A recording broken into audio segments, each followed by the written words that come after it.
Welcome back to our The Struggle is Real series. I don't know if you have realized this or not, but we are in the middle of an epidemic. Okay, before you tune me out for telling you something so painfully obvious, it's not the epidemic that you're thinking of. I'm talking about the loneliness epidemic. And to be honest, a lot of it has to do with the COVID-19 pandemic and social distancing orders, but there is a whole lot more to it than just that. So I'll explain what I mean in just a minute, but first, our activity.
Sometimes we know what to fill in the empty spaces with, sometimes we don't. And the same can be said with our lives. There are now more ways than ever to communicate with others, but there's growing evidence that shows that these methods don't fill our emptiness. They may actually make it worse. Today, I want to share with you 3 things about loneliness that can help you get a better idea of how to combat this epidemic in our lives. Number 1, loneliness is the result of sin. Now, I'm not saying that loneliness is a sin.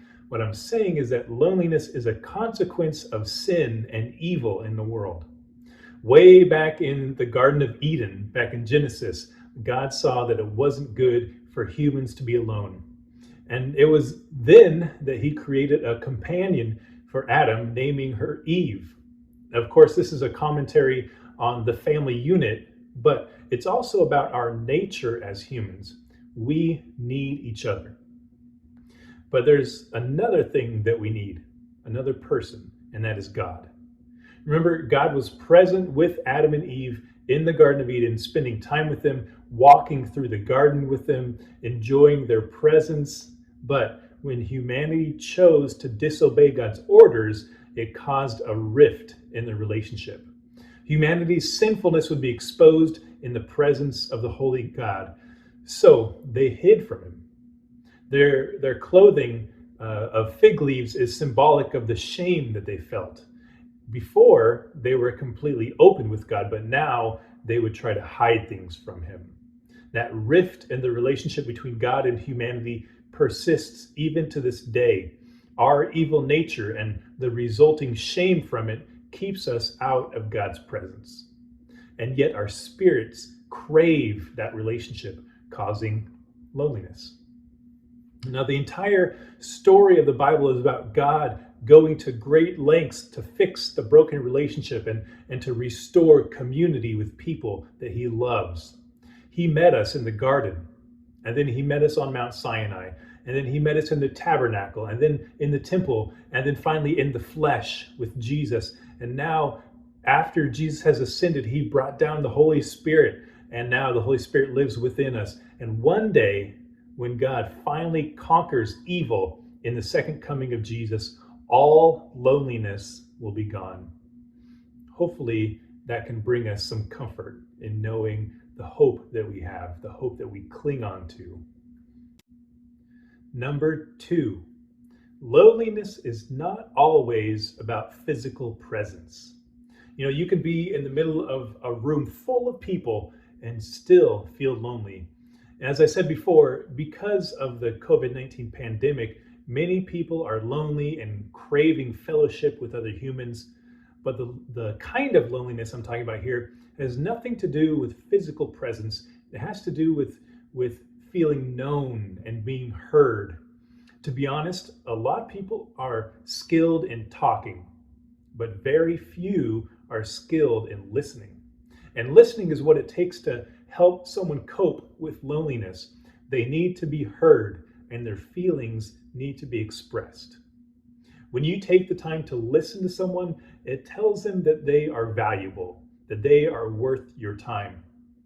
The Bible makes it very clear that God takes an interest in each of us individually. In Jeremiah 1:5, God says, "Before I formed you in the womb, I knew you." And in Psalm 139, verses 1 through 4, it says, "You have searched me, Lord, and you know me. You know when I sit and when I rise. You perceive my thoughts from afar. You discern my going out and my lying down. You are familiar with all my ways. Before a word is on my tongue, Lord, you know it completely."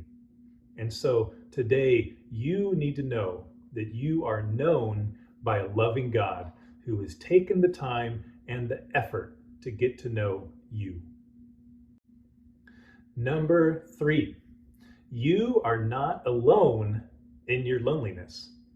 The irony of loneliness is that millions of people experience it. And maybe not all at once, and maybe not all the time, but loneliness is a common feeling that everyone will probably face at some point in their life. One of the reasons that Jesus came down to earth was to be with us. One of his names, Emmanuel, actually means God with us. And so Jesus got to experience what it was like to be human. He felt all the emotions that we feel, and he was tempted in all the ways that we are.